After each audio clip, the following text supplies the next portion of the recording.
Welcome everyone to today's webinar, Reinforcing Contextualized Instruction.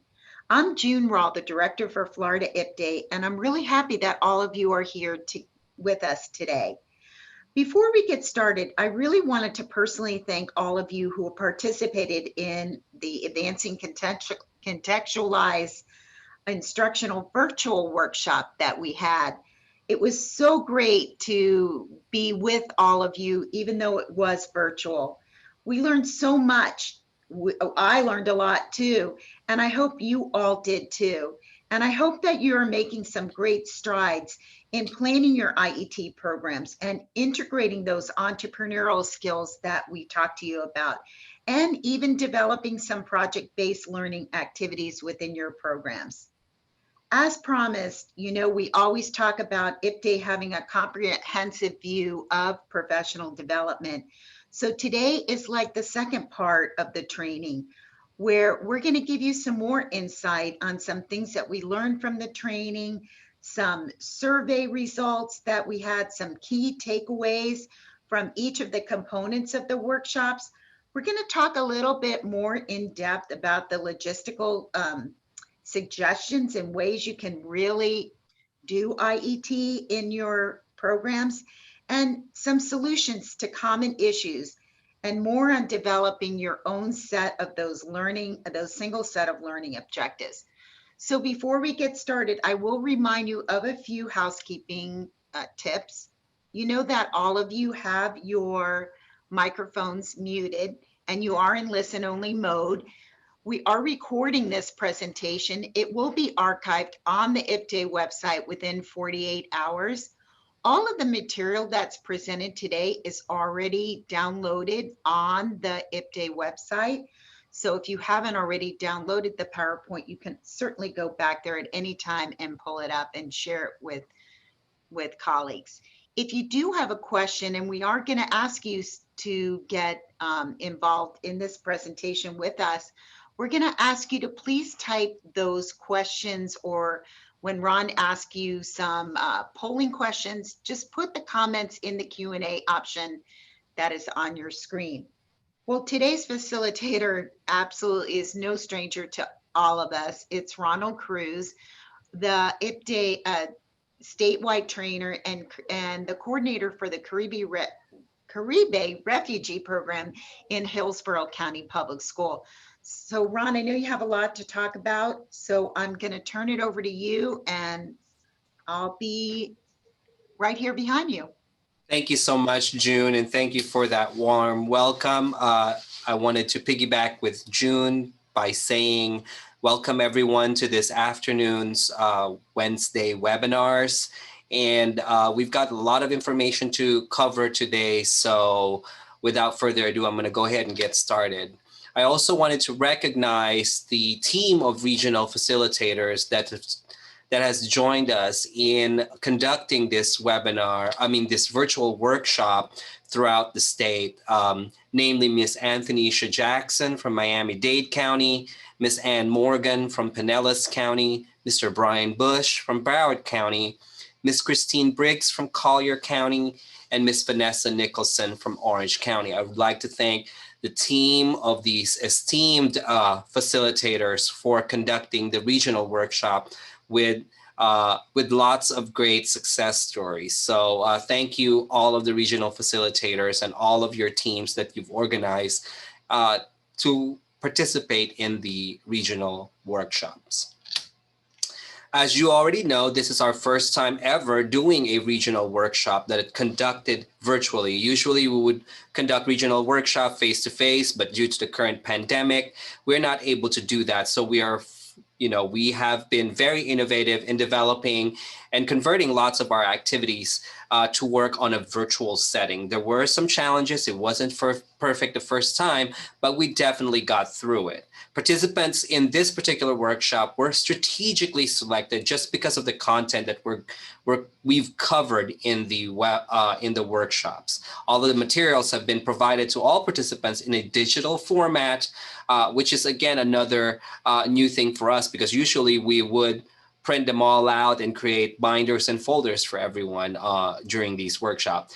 And this is the first time we actually had to measure pre and post competencies during, for this particular type of workshop. So we were able to gauge how much people or the participants learned by participating in the regional workshop. So I'm very, very excited to share with you the pre and post results of these surveys that you took for all of you that have participated in the regional workshop. For some of you, I know I've noticed that there are some people here in this webinar that did not have the opportunity to attend the regional workshop, or might be too far from your county, or or you're from another state. All of the information we're going to share in this webinar is still going to be helpful to you, because you're going to find out some of the insights that we've discovered as we've conducted these IET workshops and all the other contents we had to cover. So that's something to glean on and really learn from them as you implement your own programs. I would like to recognize all of the districts, counties, schools, and colleges that have hosted us in this workshop, namely Pensacola State College, Hillsborough County Schools, Pinellas County Schools, Orange and Osceola County Schools, Collier County Schools, Broward County Schools, Miami-Dade County Schools, and Miami-Dade College, Seminole State College, Indian River State College, Palm Beach County Schools, Volusia County Schools, Highlands County Schools, and Baker County Schools. So we pretty much have a really good coverage across the state of in terms of participation and also hosting this regional workshop. And again, I'd like to say a big thank you to all of you for organizing these regional workshops for us. This is pretty much what we've covered in our regional workshop. We've covered the best standards. We looked into implementing and developing IET curricula. We did some transfer of learning exercises and in terms of IET. And then in the second half of the workshop, we did project-based learning, and then finished it off with integrating entrepreneurship skills. So this is kind of like a recap of what we've covered. Now, there is an underlying theme, because all of these things are centered across our current standards, and which is about to be changing into the best standards, and looking at the alignment and looking at the breadcrumbs of the best standards to see how our adult education standards will be changing in the future. So I'm here to share with you the survey results and see and look at some of the key takeaway from all of the workshops that we've done across the state. So I'm going to go ahead and summarize all of the survey results, and just take a look at it and see what you think and how effective are we in moving the needle in increasing understanding of the different components of the regional workshop. So before we ask you your comfort level and your knowledge about the best standards benchmarked for excellent student thinking, and before there was a lot of people that are not knowledgeable at all. It's a little bit around 40% of the people that signed up into the workshop have very little knowledge, and then a lot of them have just heard about it or slight knowledge about it.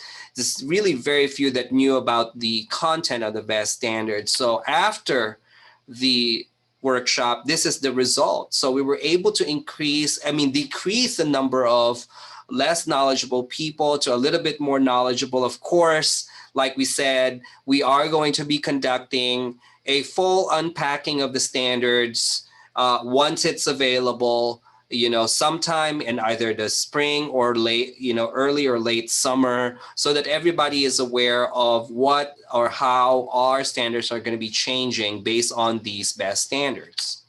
So here are some key takeaways when we were going over the best standards. That these standards, is designed for K-12, but it's best to stay ahead on the changes on the K-12 standards, because a lot of those changes will actually kind of mirror itself in the adult education world. Excuse me. and regional workshops will be conducted across the state to help everybody in understanding how the new standards are going to be aligned to the best standards. I mean, how our current standards are going to be aligned to the best standards for adult education. Let's look at, we talked about integrated education and training in the regional workshops. And prior to the workshop, this is how it looks in terms of integrated educational training, knowledge, expertise, and comfort level across all participants. Very similar to the best standards. And then so after the workshop, we were able to decrease the number of not proficient and then put them in towards slightly proficient. And now we have some people that are, that attended the workshop that already has some level of proficiency, and we're able to move them to extremely proficient in the IET. So this is just really impressive to us. Again, hats off to all of the training facilitators that help us move the needle in increasing the level of understanding for IET. Are we there yet? I don't think so, but we've definitely moved a good leap forward into understanding what integrated education and training is all about and how we can implement these programs within our schools, districts, or colleges. Here are some takeaways from the IET component. It's really a path, it's what we're trying to do is really solidify that pathway and ensure that the students have everything they need at their disposal to be able to be successful to achieve their career goals. It's an excellent model for that. So blending in and integrating basic skills with occupational or career technical skills is really the way to go to achieve that dual purpose. IET is not easy, and I'm just going to tell you off the bat, we've discovered this throughout all of our regional workshop. There's a lot of information that needs to be shared. There's a lot of commitment that needs to be invested, and collaboration is essential in the success of IET implementation. What I'm going to say to you is that single set of learning objectives that June mentioned earlier at the beginning of this webinar is really what's going to drive that discussion. It's going to really drive how your IET program will take shape. And through these regional workshops, we were able to share with you the different templates and tools that is available to instructors and to all administrators and schools here in Florida to take advantage of in planning your own curriculum. And we will not stop right here. This is a post-workshop webinar, but we will not stop here. We will continue to provide you with support towards this initiative. I'm going to talk more about this as we move closer towards the middle of this presentation. Let's look at entrepreneurship skills, because this is another thing that we've covered in the regional workshop. Before, there are already a good number of participants that are either slightly comfortable and very comfortable with entrepreneurship skills. And after, we were able to increase the number of extremely comfortable and really decrease the people that are not comfortable at all in implementing and integrating entrepreneurship skills into adult education. So again, I'm also very happy to see the result of this survey. And again, we're not there yet. Our goal is to move everyone into very comfortable or extremely comfortable. So there's more to come. There's more support and training that IPDAE will make available to all of you in terms of how to successfully integrate entrepreneurship skills with very, very little effort and preparation on the part of the teacher. Here are some of the key takeaways from that component of the workshop. You can seamlessly integrate it with minimal effort and preparation in your classroom. What you're going to find out is that you're already teaching most of the components of entrepreneurship. It's just a matter of rearranging, aligning those with your current curriculum. It is an excellent mindset to promote, because if you talk about and promote the entrepreneurship or qualities of entrepreneur or that mindset in your class, it's also going to help your students become better learners and retain information better and manage their, become more disciplined and be able to self-manage effectively within the classroom. So you're not only reaping the benefits of it by setting the student up for the success beyond employment, but you're already setting them up for success right now because you're instilling those entrepreneurship thinking skills within your classroom. It will further expand the opportunities for your students in the future, whether or not they're going to work for a company or a small business in their locality, or they're going to start their own business. And last but not least, encouraging really this entrepreneurship thinking and innovation is going to really help us recover out of the situation or the economic situation we have right now that has been severely impacted by COVID-19. Now is the perfect time to spur that innovation and thinking because the market is prime. There's lots of problems with the community, and we can definitely help our students, make some money, establish their own business while it's prime for innovation. We also covered project-based learning in these regional workshop, and here are the results of the survey for project-based learning. So they're very similar to entrepreneurship skills. A large majority of all of our participants already have some level of knowledge or are very knowledgeable in project-based learning, just because a lot of us are, adult education teachers, work full-time in K-12 and they work part-time in adult education. They already know this instructional strategy pretty well. Now let's look at what the results are after. So we were able to move a significant amount of people that are very knowledgeable into extremely knowledgeable in project-based learning. So I'm also very happy to see the results of this component. And again, thanks to all of my co-trainers and co-facilitators who headed this component in our regional workshop. Here are some key takeaways about that. Project-based learning is an excellent application of your contextualizing instruction technique and incorporate it in a context that is relevant and has that hits home for the students. Project-based learning is very different from those regular projects that you traditionally do in class. This requires a little bit more planning. It's a little bit more purposeful. It's a lot of benchmarks along the way. And, really learning is embedded throughout the development and the implementation of the project. Project-based learning also helps your students become better problem solvers, and again, like I said, this is an excellent alternative to those traditional whole class instruction, and also another excellent alternative right now when a lot of our classes are being done virtually.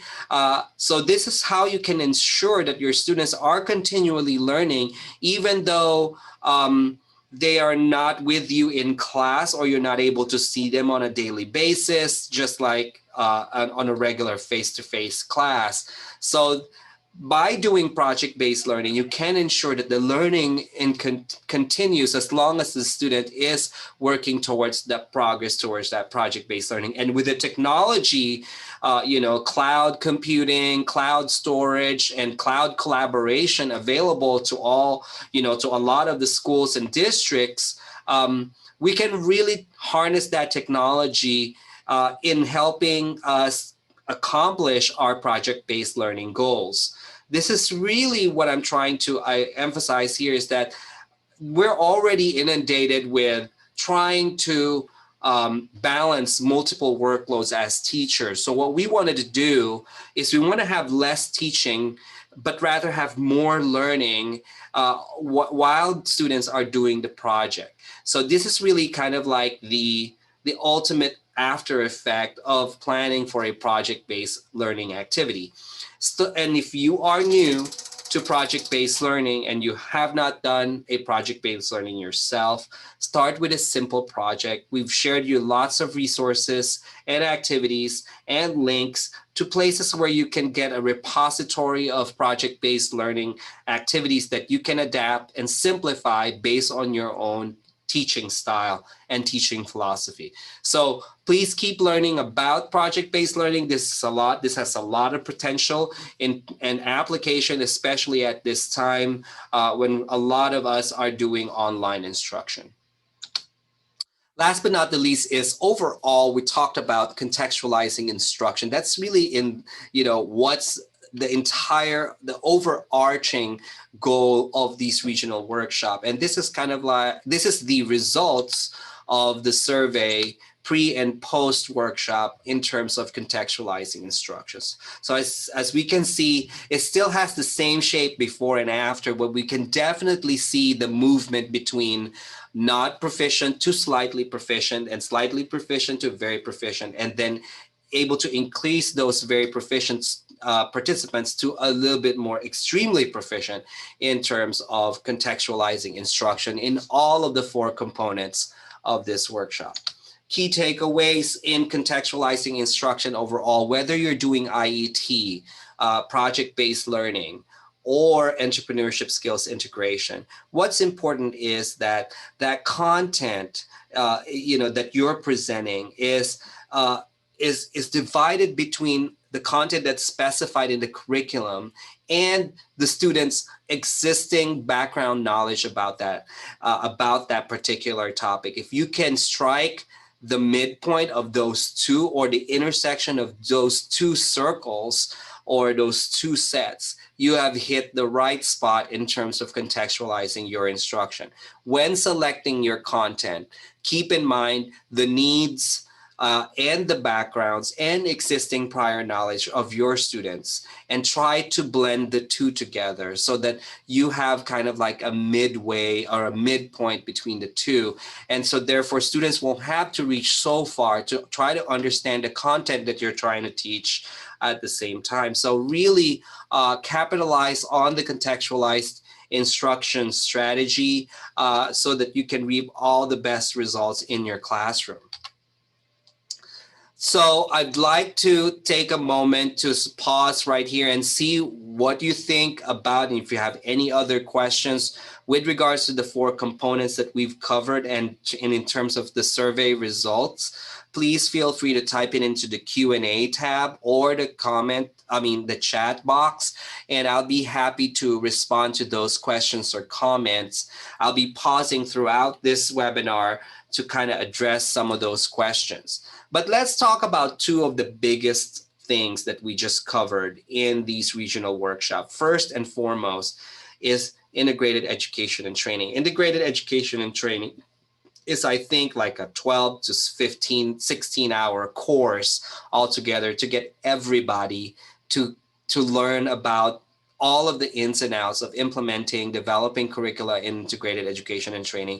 The mere fact we were able to squeeze that in an hour and a half with a little bit of an activity there and gain so much learning in the process is really tremendous in terms of the investment that you put into this training. And I'm sure we're not there. We're not there yet. I'm sure you still have lingering questions in your mind. So I'm going to go over some of the things here that may have been missed out or not fully covered during the integrated education training component of the regional workshop.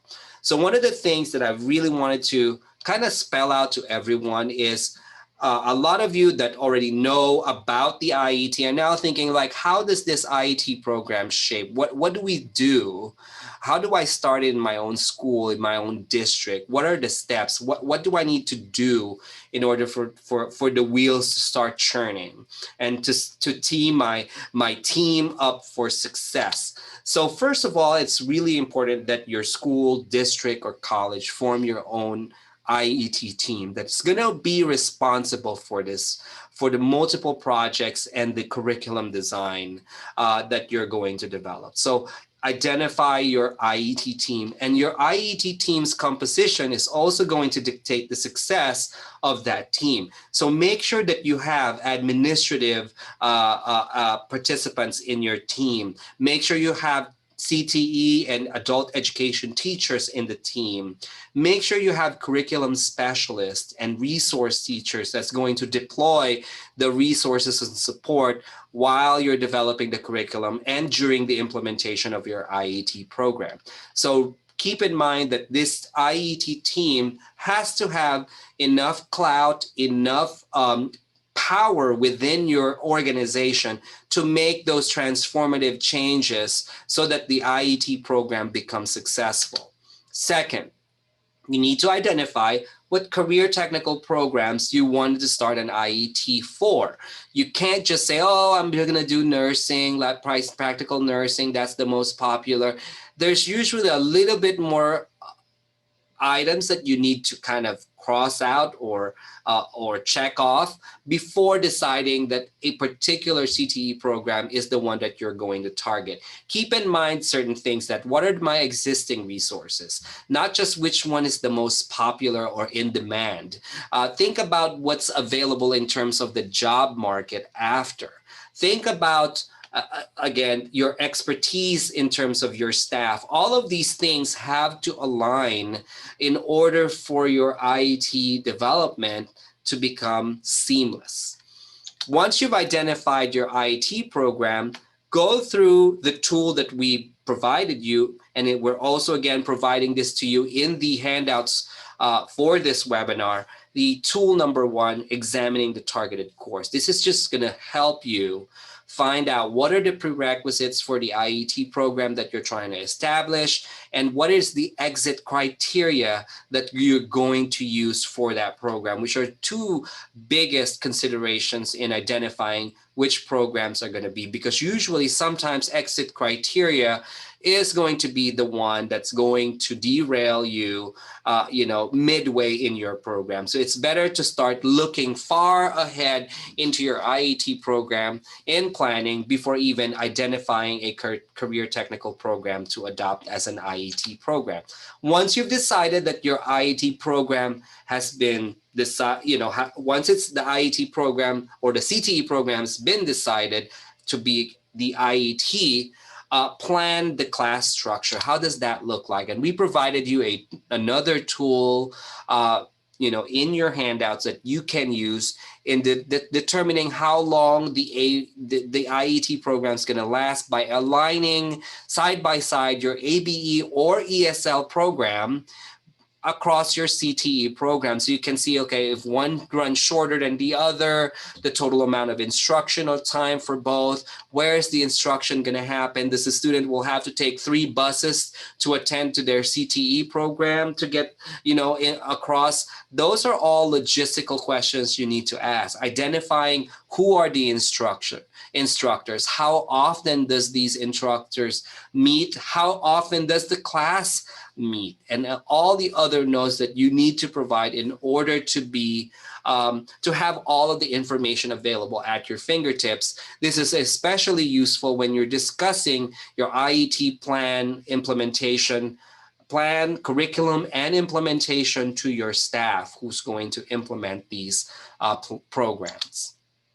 Identifying the key personnel who is going to build the curriculum. Building the IET curriculum is a task on its own, and that you need to have a team of experts, expert in looking at and aligning curricula in developing that. You also need to involve the CTE teacher that's going to help you drive and emphasize problem areas that you need to support with your IET program. So CTE teachers, adult education teachers, may it be ABE, GED, or ESOL teachers, need to be a part of those key personnel that will be building your IET curriculum. We have developed a worksheet for you in developing your curriculum development timeline so that everybody knows what they're supposed to do at different points of the curriculum development. This will keep everybody on task. It will put the accountability towards the certain people who's responsible for different tasks of developing your IET curriculum. And then go at it. Write your IED curriculum. We provided you with a template on how you can summarize all of your, summarize and align all of your career technical objectives side by side with your adult education content and objectives and workforce preparation activities. So use this template. We've spent a whole lot of time during the workshop in understanding what this template is all about and trying to put in information ourselves using the information that we have and the expertise of both the adult ed teacher and the CTE teacher.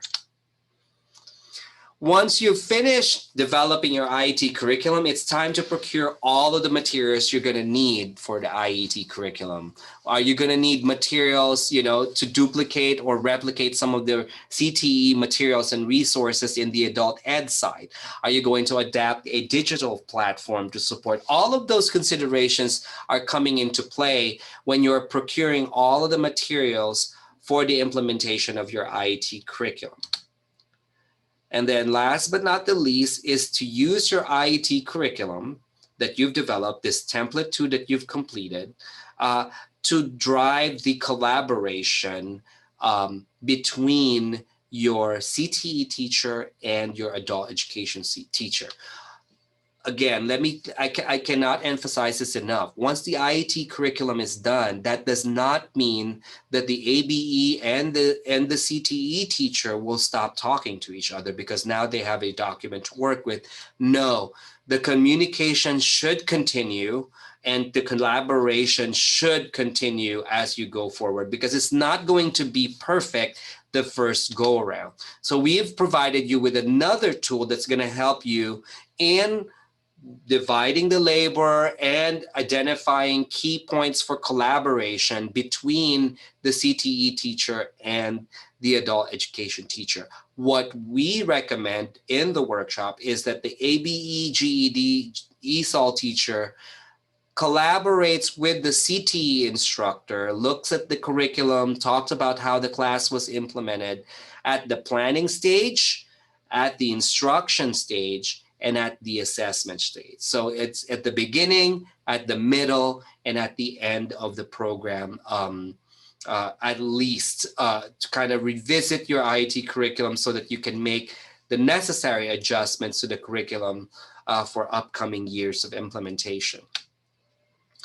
Now, once you've finished your IET curriculum, what are you going to do? You can now start develop lesson plans, okay? For both your CTE and adult education teachers.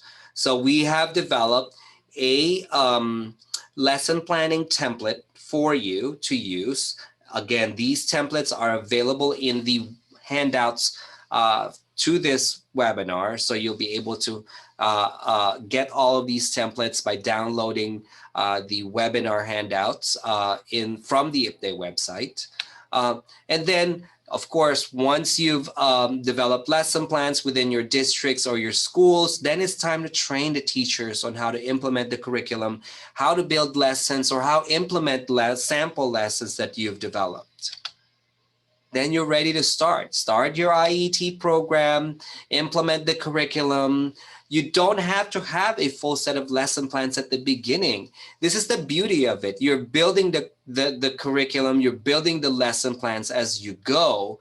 So you're putting in materials, you're making notes, and then you're moving forward along with your, how you normally would go about with your instructional day. What's most important is as we are developing and implementing the curriculum that we track the students' progress and their performance. So we need to be doing assessments along the way, assessment that we've embedded in the curriculum, in your IET curriculum development. and also your fixed and your standardized assessments to see whether they're able to make progress in their adult education side and at their CTE side. And then you can use that data to further improve and look at different components of your IET curriculum for improvement. And that's, like I said, you can revise your IET curriculum as you go.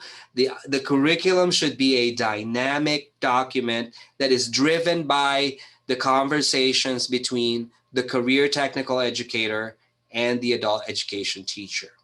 That's really what's going to drive the performance of the students over the roof, you know? So that's really pretty much what kind of like an overview of what you should do prior to developing the curriculum and after developing the curriculum for IET.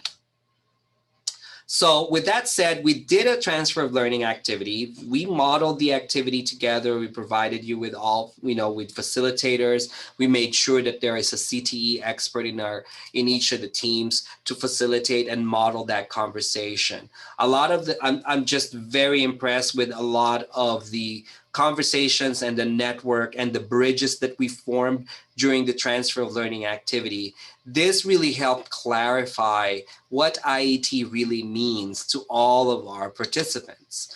So you had the opportunity to collaborate with each other using the various templates that we provided. Specifically, we developed the single set of learning objectives. And then after that, we went ahead and fashioned a lesson within an hour out of one strand that we develop, or out of one set of learning objectives. So we all had an experience at this during the workshop. It's not completely perfect because some groups are large, some groups are small, some had enough expertise, others have technology issues.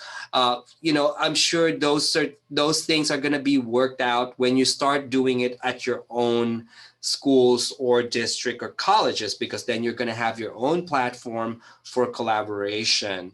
So therefore, those kinks are going to be worked out. We're not able to model that type of full collaboration because we're having to pull multiple participants in our regional workshops. So multiple participants from different places. So that's one of the things that we kind of like our lesson learned on our end. But really, we anticipated that based on how this workshop was designed.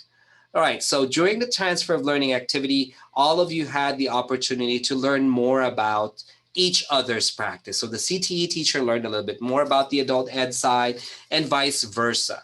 That network, is really super important because now the CTE teacher can pinpoint the adult ed teacher in the building that prior to the workshop had never met each other or never had a conversation before. They were like two doors down each other, but they never really bothered about talking to each other. So that was really powerful to make those connections during the transfer of learning activity and really start the conversation and just little by little moving the needle towards alignment. The conversations are just, again, super powerful because what people are discovering is that, I'm teaching this thing as well. So we're both teaching the same thing. Pretty much in two different contexts, we're not getting the same results. So why are we replicating the same technique, the same strategy, if it's reaping the same level of results? So we need to start complementing each other on both sides so that we can make sure that we're not duplicating the work, but we are elevating the experience for this part of the student and ensuring that they are successful. There's a lot of realization that CT and adult ed can work towards the same goal and kind of really complement each other. That's really from the chat, from the conversations that I've heard in the workshop. Those are some super powerful realizations that we've covered in these transfer of learning activity. And last but not the least, we were able to really come up with some good examples of contextualizing instruction, some really good single set of learning objectives, and some really good draft plans of IET lesson plans. So I'm gonna cover that, some of the exemplars in a minute. But first, I wanted to feel the pulse of all of the participants in this webinar. So I want you to use the chat bar this time. So use the chat. And I wanted to see if, where are you in your IET implementation or planning? Type number 1 if you have not started your IET. Type number 2 if you're in the stage of just considering certain programs. Type number 3 if you're already planning the structure of your IET. If you're already in developing the curriculum, type the number 4 into the chat. If you're at the stage where you're ready to start looking for materials, contextualized content, resources to support that curriculum that you develop, type number 5. Type the number 6 into the chat if you're already past that and you're already at the point where you're developing sample lesson for your teachers and staff that are going to implement the IET curriculum. And last but not the least, type the number 7 if you are implementing the program already. So I'm looking at the chat, lots of 1s, 2s, and 3s, okay? 1s, 2s, and 3s. We've got about 4, yes, and that is from Hillsborough County already. We've got 4, very good, great job. If you're already at 4, amazing, amazing. I want to hear from everyone. 1 and 2. I'm very, very, very happy to see these numbers because at least it's not 0. You're starting to consider, you're starting the planning in your minds, you're starting the conversation. That's really the ultimate goal of this workshop. And in this webinar, what we wanted to do in this webinar is really support you along the way. If you're at number 3 or number 2 or number 5, we want to make sure that that's already been, that you have the necessary support, advice, and feedback wherever you are at whatever stage of planning you are in the IET program. Okay, so I want to show you some exemplars. One exemplar that we developed in our regional workshops. I'm really, really proud because this is something that we developed, I think, from our Pensacola area, from region of Pensacola Panhandle group, when we did this, and I'm going to show you the exemplar that this group has created. Of course, I did some edits, provided a little bit more meat in some areas, but I wanted to show you an example of an IET curriculum with a single set of learning objectives. So in this case, we selected in that particular group, practical nursing. And I want to give you a moment to kind of read silently the single set of learning objectives as I read it aloud. So in our objective is to be able to demonstrate the ability to read and effectively communicate vital signs to patients using proper medical terminology while paying attention to possible cultural differences, disabilities, and or barriers to communications. There's a lot, right? But it's all coming together in this single set of learning objectives.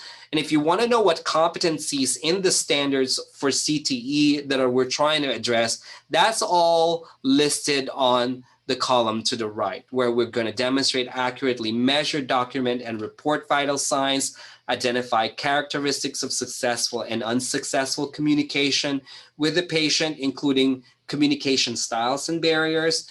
And then last but not the least, use approved medical terminologies and abbreviations in both speaking and writing. So those are all, this is really the guiding force for all of the components that were developed. So here's how it looks like in terms of flushing them all out in the alignment between CTE skills and adult education skills and workforce prep activity, and what types of activities are groups aligned to do that. So first, we've broken down into 3 components. The first component is demonstrate accurate ability to accurately measure, document vital signs.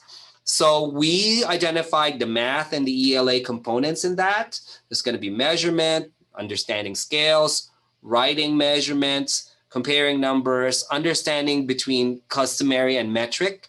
A lot of our students in the adult education are immigrants and may be working off of metric. And when they work in the United States, they're going to definitely using English or customary units. So that's something that they need to get acquainted with, that needs a little bit more basic skills reinforcement. In the part of language arts, we're looking at interpreting and articulating vital signs readings, or communicating that clearly to the patient, use of acronyms and abbreviations, and then also we have that writing component. So we're describing vital signs in writing, because we know that at a certain point, the nurse will have to report and record all of that information in writing into either a computer or a recording document. So we identified the workforce prep activity, and here are some basic skills, resources, and activities that we thought would be excellent in an adult education class, may it be ESL or ABE. We're going to look at different dials of a sphygmomanometer and do somewhat of a mini lesson on that. We might have to integrate this into when we cover prefixes and suffixes. But this time we're going to focus specifically on common prefixes and suffixes that are very popular or very common to the nursing field or the medical field. We can do mock scenarios, conversations between a nurse and a patient. And also we're going to do a writing activity on reporting vital signs based on particular mathematical data and readings that we are showing the students.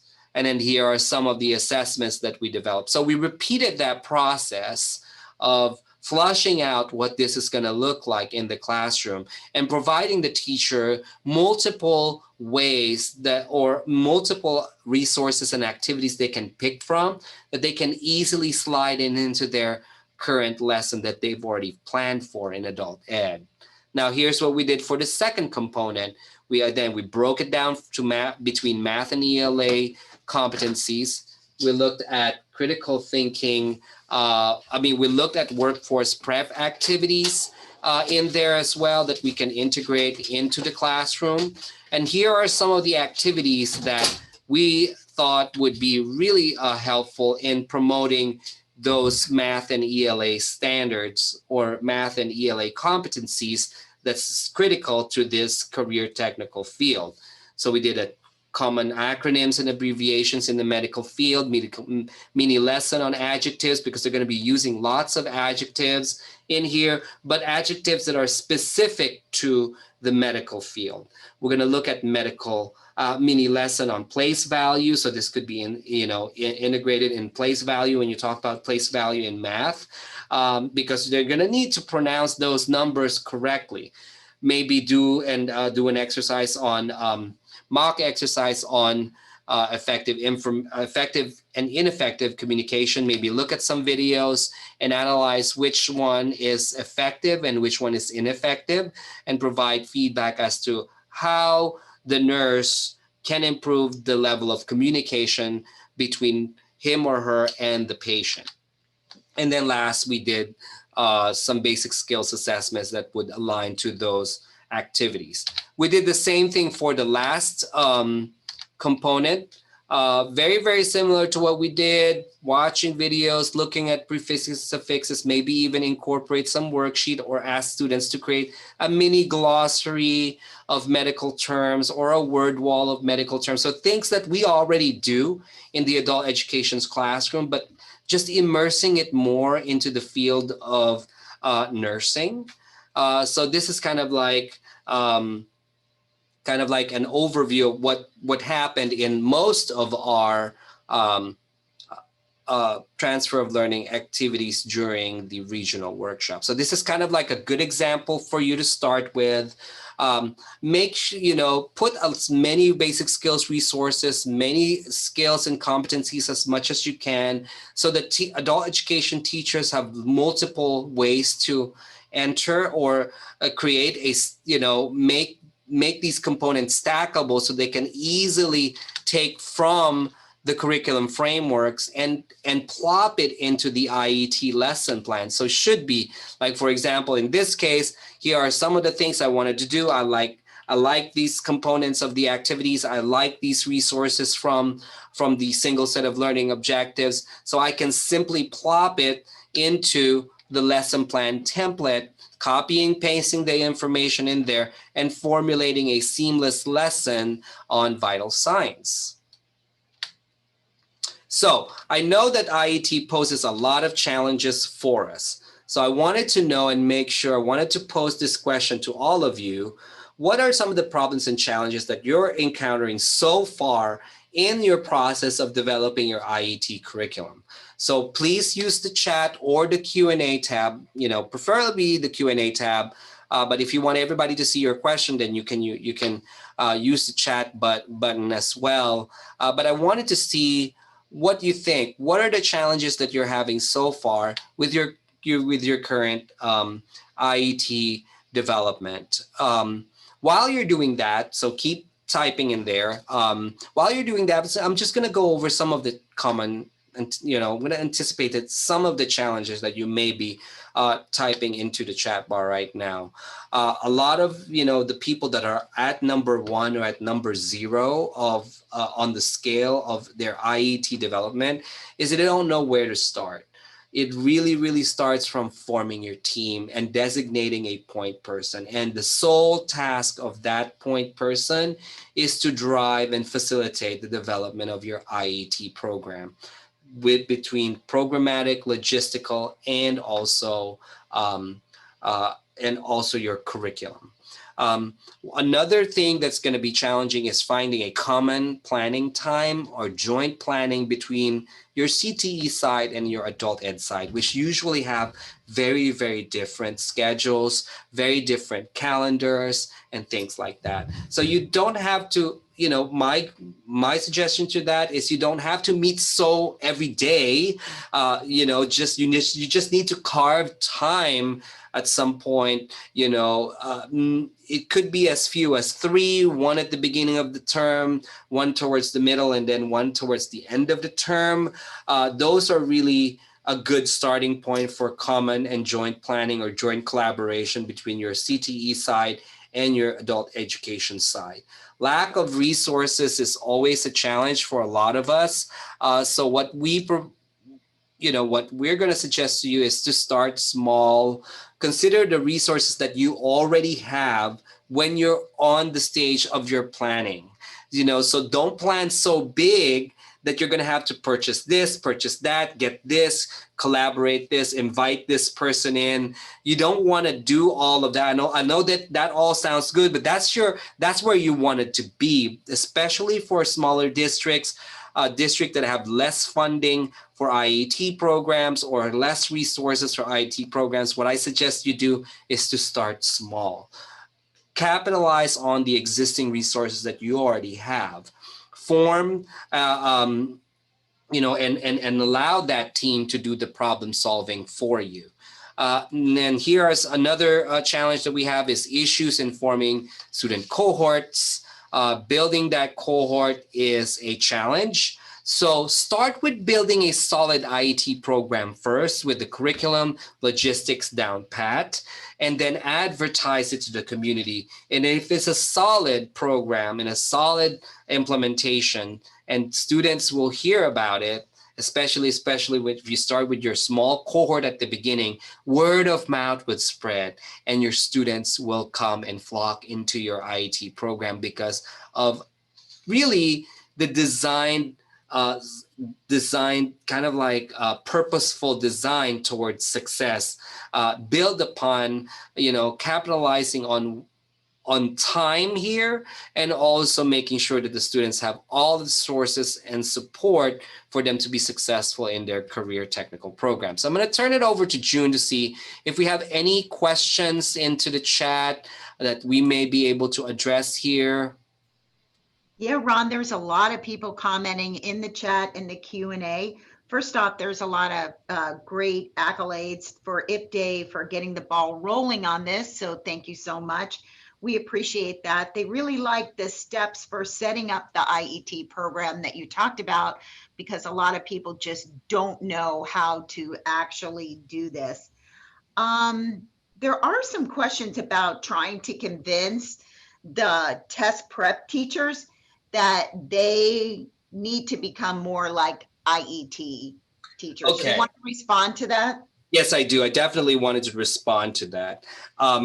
Keep in mind, again, let's just ask the question to the teacher. If you're considering yourself just a test prep teacher or a teacher that's going to propel the students beyond your classroom. So I'm sure the reason why we're helping the students prepare for the test is for them to be able to either enter the labor workforce or get into a technical program training, right? Everything that you're doing in IET is just leaping further away from your immediate goal. So what we're really trying to accomplish in adult education is not getting our students to pass the test, but for our students to become economically self-sufficient by entering the labor workforce.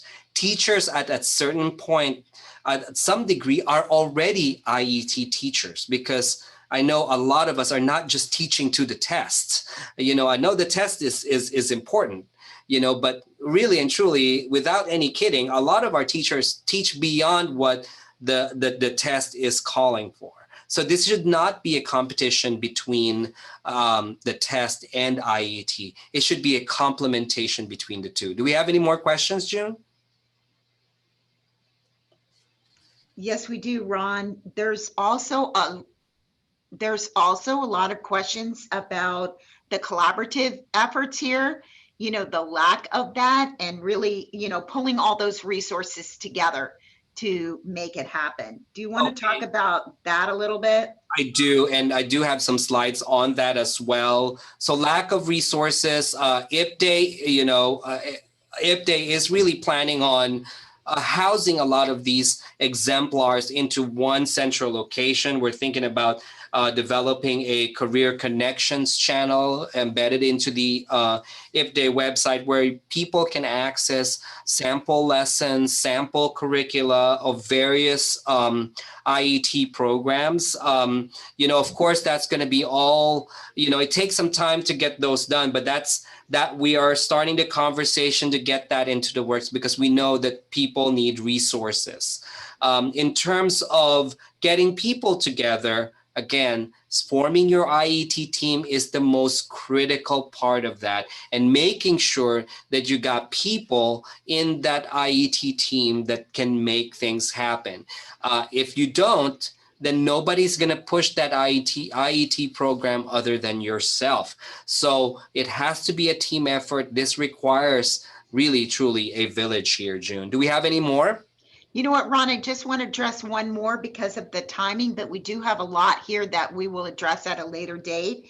But this one, it is difficult navigating teacher investment in the idea, and that all students should be given opportunities to prepare for post-secondary opportunities. It's difficult getting students to invest in the idea of continuing their academic skills once they have entered a program. And this is so important because this is exactly what we want to happen, right, for the students to leave adult education and to go into these post-secondary and credential opportunities. Correct. And it really should start, June, upon intake, upon registration. The conversation should start there. It shouldn't start as, so what do you want to take? Do you want to take ESOL, ABE? Let's take a test. No, it should start with, what do you want to do? What are you trying to accomplish? Are you trying to be a nurse? Are you trying to get into this company? That should be the conversation. It should be the student's career goal comes first, and you design the educational opportunities that's going to lead them to that, so that, in that way you can really streamline and really plan so many steps ahead with the students. And the after effect of that is the students will have more motivation to attend classes. Your students will, because they know that this step getting the TABE score to a certain level is going to get them a step closer to that goal. We should not lose sight on the goal, that post-secondary and employment goal of that student, because those are really what's driving the student's passion in adult education.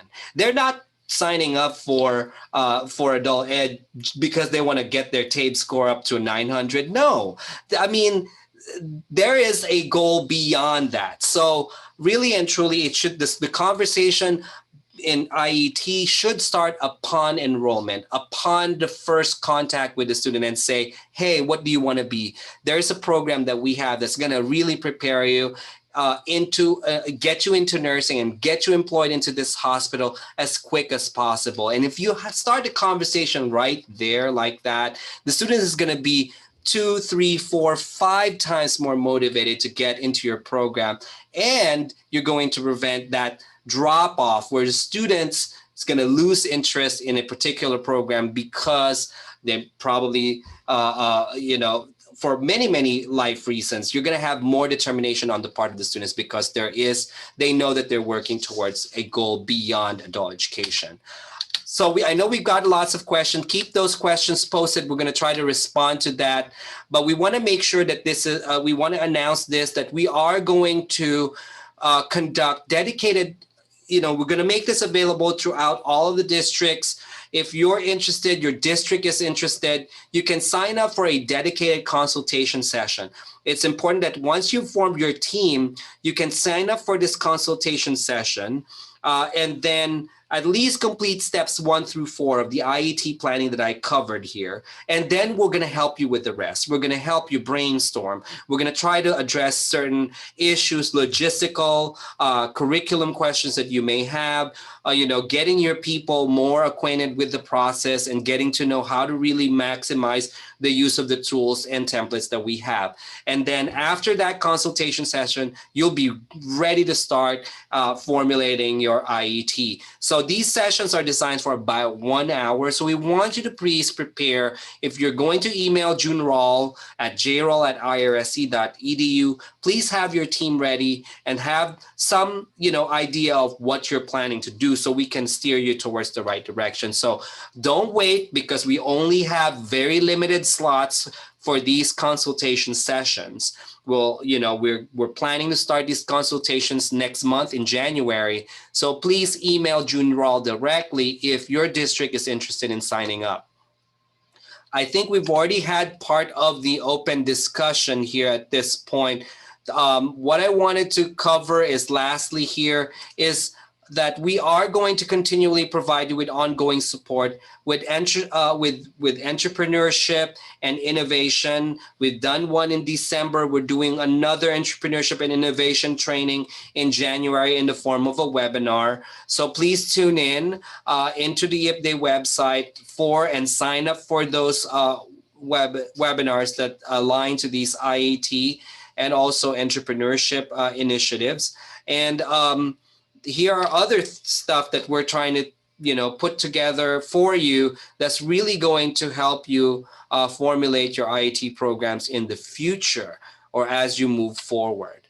And again, like I said, everything that I've discussed here is summarized, and all the templates and tools are included in the webinar materials that you can access from the IPDAE website. I'm now going to turn it over to June for final thoughts and the evaluation. Yeah, thank you so much, Ron. Just look to the IPDAE website for future series of our next webinars. They'll be up and you can sign up for them soon. Okay, as usual, we want to hear from you. So please, please, please take this very short survey. It's 3 short questions. Just please answer them. I'll leave it up for 30 seconds or so. But in the meantime, while you're doing that, on the behalf of our entire IPDAE team, I really want to wish all of you a very healthy and safe and fun holiday break. And we will see you back in 2021. So thank you so much.